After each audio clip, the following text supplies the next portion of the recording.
জন্মের পর একটি শিশুর ক্ষুদ্রান্ত্রের দৈর্ঘ্য হওয়া উচিত 2 মিটার, কিন্তু ক্ষুদ্রান্ত্রের দৈর্ঘ্য যদি হয় 14 সেন্টিমিটার, সেক্ষেত্রে শিশুর বাঁচার সম্ভাবনা প্রায় থাকে না বললেই চলে।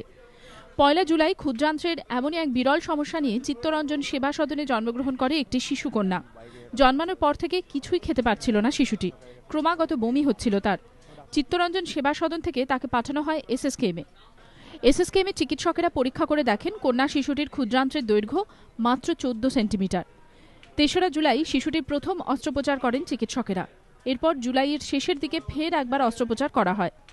অস্ত্রোপচার করে তার ক্ষুদ্রান্ত্রের দৈর্ঘ্য 10 সেন্টিমিটার বাড়ানো হয়। যা খেত বমি করে দিত। ওই হসপিটাল চিত্তরঞ্জন হসপিটালে ভর্তি হয়েছিল, ওইখান থেকে এই হসপিটালে ট্রান্সফার হয়েছিল।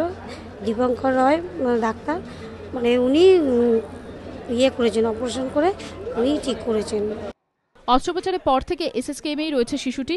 জন্মের সময় তার ওজন ছিল 2 কেজি, এখন প্রায় 500 গ্রাম ওজন বেড়েছে। পরীক্ষা করে দেখা গিয়েছে তার ক্ষুদ্রান্ত্র ক্রমশ বড় হচ্ছে। বয়স বাড়ার সঙ্গে সঙ্গে ক্ষুদ্রান্ত্রের দৈর্ঘ্য আরও বাড়বে বলে মত চিকিৎসকদের।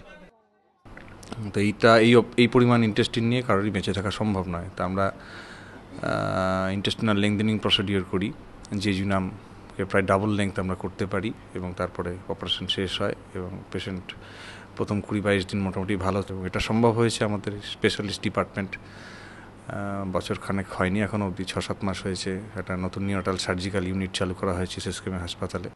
শিশুটি এখন বিপদমুক্ত বলে জানিয়েছেন চিকিৎসকেরা। অবস্থা আরও কিছুটা ভালো হলে তাকে ছেড়ে দেওয়া হবে।